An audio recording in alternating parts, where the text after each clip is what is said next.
Bien, bonjour à tous, du coup je suis Benoît Gélin, je suis maître de conf à Aix-en-Provence Université et je suis en délégation CNRS ici pour 1 an et puis j'espère pour plus longtemps. Alors moi je travaille sur la pollinisation, alors quand on parle de pollinisation, la plupart du temps on parle d'une seule abeille, l'abeille domestique qui fait notre miel, qui vit dans les ruches, mais en fait il n'y a pas une abeille, il y a des abeilles. Il y a 17 000 à 20 000 à 25 000 espèces dans le monde, il y a près de 1000 espèces en France. On est en train d'ailleurs de réactualiser cette checklist, on est à 980 espèces sur notre territoire. Et puis il n'y a pas des abeilles, il y a des pollinisateurs. En fait, il y a 300 000 espèces animales qui sont responsables de la reproduction, de toute une partie de reproduction de plus de 300 000 espèces de plantes, ce qui représente 80% des angiospermes, et sous nos latitudes, c'est en fait 87%, donc c'est 9 plantes à fleurs sur 10 qui n'existeraient pas si à la génération précédente, un insecte n'était pas venu se balader sur leurs fleurs. Donc ça laisse tout de même songeur. C'est aussi la pollinisation un service écosystémique, donc à travers le transfert des gamètes mâles vers les organes femelles, eh ben, on a une contribution au bienfait que l'homme reçoit de la nature et à la réalisation de sa bonne qualité de vie. Donc au sens du Millennium Ecosystem Assessment, la pollinisation animale, c'est un service de régulation sous-tendant la production alimentaire. Alors concrètement, ça veut dire quoi? Ça veut dire qu'à l'échelle mondiale, selon les méta-analyses, environ 75% des plantes que l'on cultive nécessitent un vecteur animal pour toute une partie de leur reproduction. Ce qui représente en termes de tonnage mondial aux alentours de 35% de la production mondiale, puisque le blé, et le riz et le maïs ne sont pas pollinisés par les insectes. Et la plateforme intergouvernementale d'études des services écosystémiques et de la biodiversité estime ce coût entre 235 et 567 milliards de dollars par an. Alors ça c'est une petite photo que je montre tout le temps aux étudiants, avec à gauche un petit déjeuner avec pollinisateur et à droite un petit déjeuner sans pollinisateur. Donc tout de suite c'est forcément moins enthousiasmant puisqu'on n'a pas de café, pas de chocolat, pas de confiture, pas de miel évidemment, pas de melon, pas de fruits et également moins de lait, puisqu'effectivement les vaches ne mangent pas de l'herbe, mais comme vous le savez tous, mais elles mangent des plantes à fleurs. Et toute notre variété de fromage vient aussi des propriétés organoleptiques des prairies que l'on a dans notre pays et qui font qu'on a des goûts particuliers dans notre lait. Alors ça, on sait que les pollinisateurs sont très efficaces pour la reproduction de plein de plantes. Alors je vous ai donné quelques exemples. Comme on le sait, tout simplement, on fait des petites manips, comme vous voyez ici, on ensage des plantes à fleurs avec de la tulle, là c'est des petits sachets à bijoux qu'on a détournés pour entourer des fleurs de fenouil, et on regarde les pollinisateurs qui viennent sur le fenouil, et on regarde la production agricole en termes de fruits et en termes d'éthanol du fenouil qui est en sachet et qui n'est pas en sachet. Alors à gauche là, vous avez le premier box plot, c'est la libre-pollinisation. Le deuxième, c'est la libre-pollinisation avec supplémentation. Donc ça, il faut imaginer qu'on prend notre petit pinceau et qu'on vient rajouter des grains de pollen sur les plantes. Alors vous pouvez voir au passage que vous êtes très mauvais pollinisateurs, parce qu'on ne fait pas mieux que les abeilles. Et puis à droite, vous avez en sachet et en sachet, le plus à droite, en sachet avec supplément de pollen. Donc encore une fois, on a raté notre pollinisation. Donc on ne peut pas remplacer les abeilles. Par contre, ce qu'on voit, c'est que sans les abeilles, sans les pollinisateurs au sens large, et en fait on a 86% de production agricole en moins pour le fenouil. Donc ça c'est une étude qu'on a fait avec Lucie Schur sur le plateau de Valençol, sur le fenouil. Alors il n'y a pas que le fenouil, vous avez le cas du colza. Ici vous avez une méta-analyse qui est sortie en 2019 avec, vous avez toutes les études qui sont listées du haut vers le bas, avec toutes les études qui montrent l'importance de l'abondance, de la richesse spécifique des pollinisateurs et de la divergence fonctionnelle des pollinisateurs dans la production de colza. Et vous voyez que le colza est, pour la plupart des études, très dépendant aux pollinisateurs. C'est également la même chose pour les pommes. Ici, vous avez le nombre de graines par fruit des pommes en fonction de la diversité d'abeilles et de la richesse et de l'abondance d'abeilles. Alors, la quantité de graines dans le fruit, ça va, chez la pomme notamment, ça va influencer sur la forme de la pomme. Plus il va y avoir de carpelles fécondées, plus la pomme va avoir une belle forme ronde, va être charnue et donc va être commercialisable. Donc, moins il y a de graines et moins elle sera commercialisable. Et puis, puisque des images valent souvent mieux qu'un beau discours, vous avez ici une publication célèbre sur les fraises. Vous avez la première ligne des fraises en sachet où on ne laisse passer ni le vent ni les pollinisateurs. La deuxième ligne des fraises où on laisse passer le vent. Et la troisième ligne des fraises où on laisse les pollinisateurs et le vent passer. Donc ici on a les fraises qui sont les plus juteuses, les plus charnues, les plus commercialisables, le sont effectivement en présence de pollinisateurs. Alors bon, le problème c'est que nos pollinisateurs, on les abîme pas mal.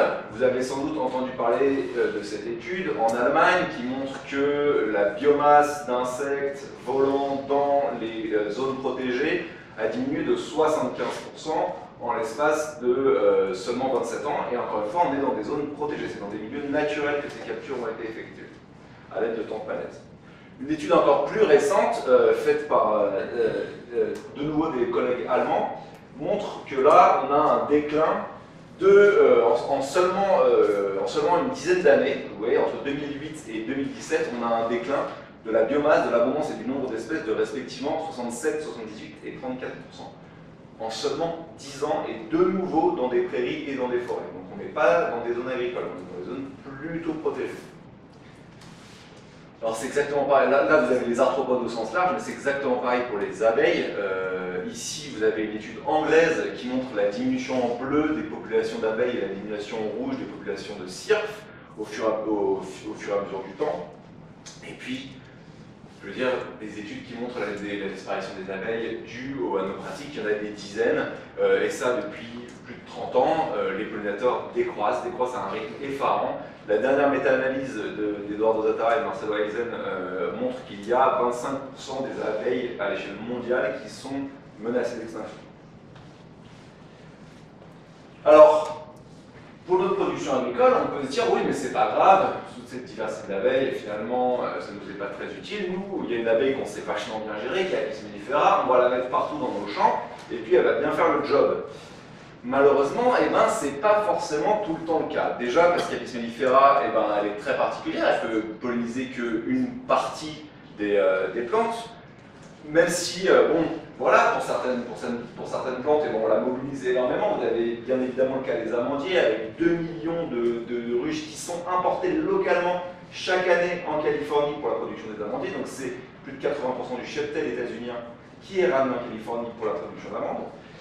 Mais c'est le cas dans plein de productions agricoles. Ici, vous avez le cas des pommes, où moi j'ai travaillé pendant mon postdoc en Argentine. Ce système il est tout à fait particulier, c'est-à-dire qu'on a des milliers de kilomètres carrés de pommes qui sont plantées, et on n'a pas un seul insecte sauvage. J'ai travaillé pendant 1 an sur place, je n'ai pas vu une abeille sauvage butiner les pommiers. Il y a exclusivement, on relie la pollinisation exclusivement à Apis mellifera, exclusivement à une abeille gérée. Alors il se trouve que ça marche plutôt bien dans ce contexte-là, puisqu'on a montré expérimentalement qu'en augmentant la qualité des ruches, en augmentant le nombre de butineuses dans les ruches, et bien on augmentait le taux de visite, on augmentait le nombre de graines, le sucre et le poids des flux. Et pour répondre à la question d'Hélène, on augmentait également le revenu des agriculteurs. Donc en ayant des ruches mieux entretenues, on augmentait le revenu des agriculteurs. Donc on avait un système donnant-donnant où les agriculteurs payaient mieux les agriculteurs payaient mieux les agriculteurs, et en échange ils avaient un meilleur bénéfice économique. Mais voilà, Apis mellifera, elle n'est pas capable de polliniser tout le monde.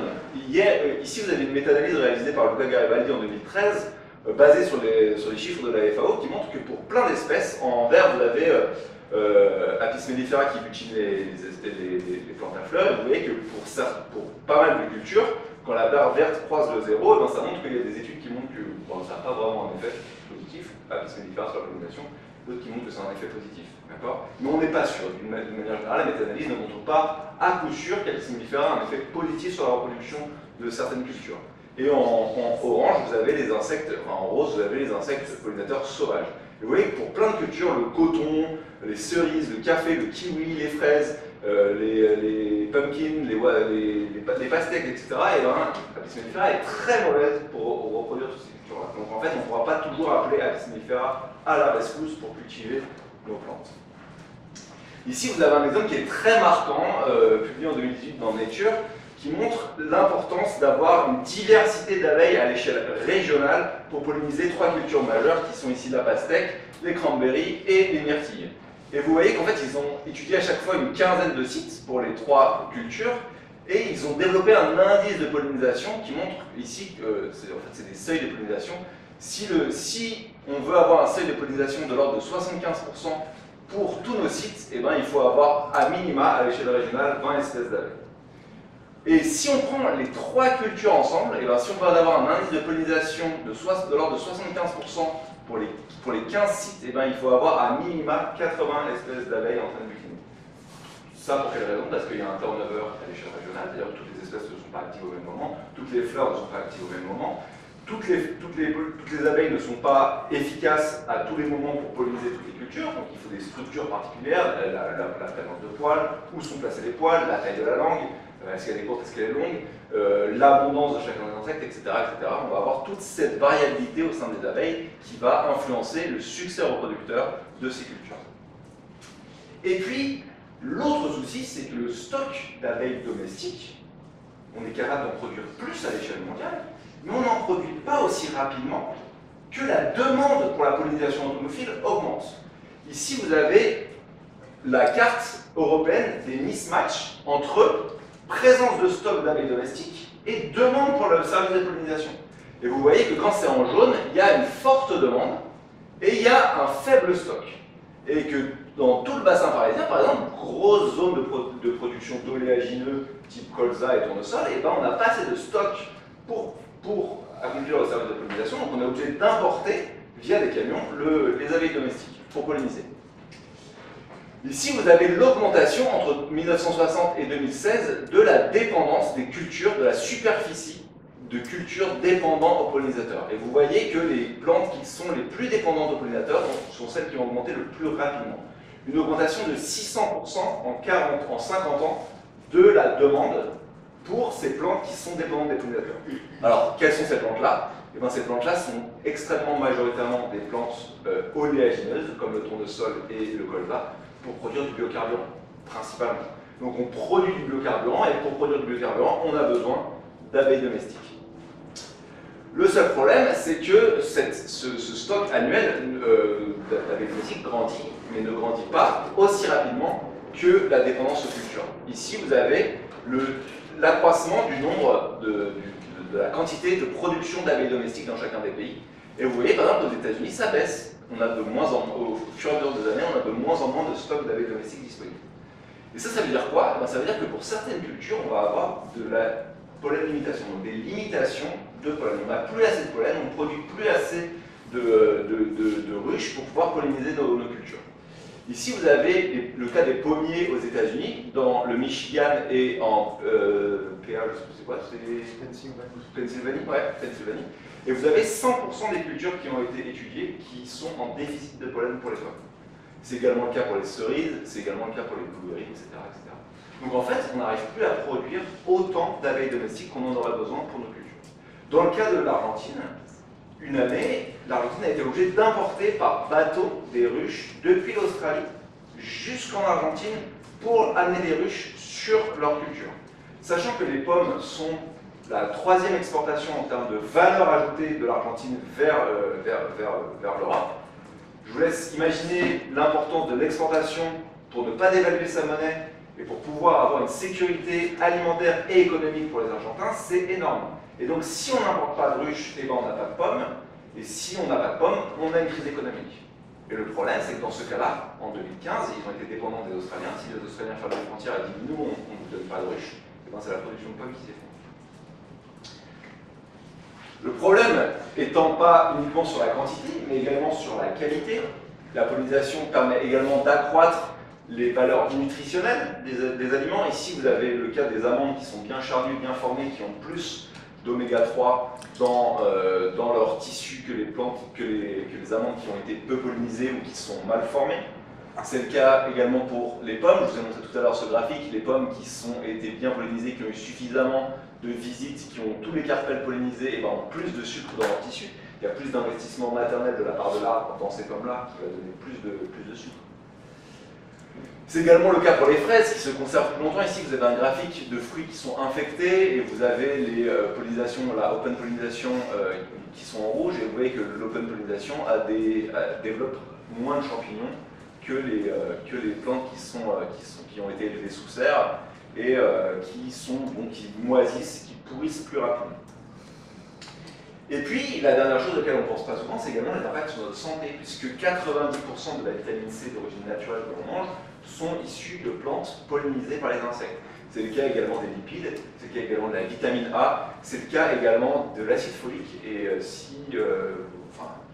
pour ceux qui le savent, l'acide folique, ça sert notamment, et toutes les femmes enceintes prennent des compléments alimentaires d'acide folique, puisque ça sert à la fermeture du tube neural du nourrisson. Et donc, s'il n'y a pas cette fermeture du tube neural, il y a des malformations possibles. Et donc, ici, la nutrition issue de la pollinisation permet également une meilleure santé.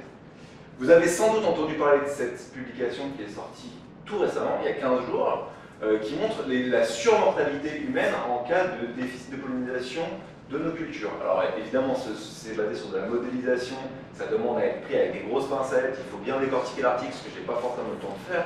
Mais en tout cas, c'est informatif, puisqu'il nous annonce plusieurs centaines de milliers de morts imputables à un déficit de pollinisation, que ce soit dans les pays peu développés, ou même dans les pays très développés, notamment à travers le développement de problèmes cardiovasculaires ou de crise cardiaque. Ou de cancer. Voilà. Tableau sympathique, hein, avec bonne humeur. Bon, alors le problème, c'est que on est dans une croissance de la population humaine qui est très rapide, on a dépassé les 8 milliards cette année, et que actuellement, il y a 38% des terres qui sont occupées par l'agriculture, et que pour trouver des terres non occupées par l'agriculture, soit on compte sur le changement climatique et le permafrost, soit il va falloir, et la fin du permafrost, soit il va falloir trouver comment augmenter cette production agricole. Et ben finalement, on a eu un super exemple sur la présentation précédente, donc je vais passer rapidement pour déjà pas dépasser le temps sur les solutions possibles. Mais les solutions possibles, c'est effectivement, il y en a plein. Déjà, d'abord, réduire la quantité de pesticides. Alors, on a eu des présentations sur le plan éco-phyto. Moi aussi, je suis encore financé par le plan éco-phyto, mais le plan éco-phyto, c'est assez marrant parce que l'objectif était de réduire de 50% les pesticides entre 2008 et 2018. Manque de bol, entre 2008 et 2018, il a fait plus 22%, et entre 2018 et 2019, il a fait plus 24%, notamment pour les stockages de pesticides qui ont été faits suite à l'arrêt des néonicotinoïdes. Pas mal d'agriculteurs ont stocké une grande quantité de pesticides. Donc les nouveaux objectifs du plan Ecophyto 2, ça a été de revenir au niveau de 2018 en 2020, et ça a encore raté. Et aujourd'hui, on en est au plan Ecophyto 2+, donc on espère que cette fois-ci, ça va bien marcher.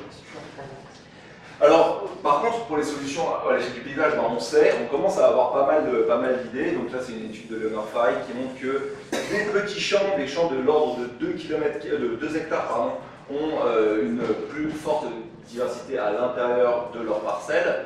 On a cette étude, évidemment, dont ont participé l'équipe de Bordeaux et Clélia Sirami, qui montre que la densité de bordure à l'échelle du paysage augmente l'abondance d'abeilles à proximité des champs.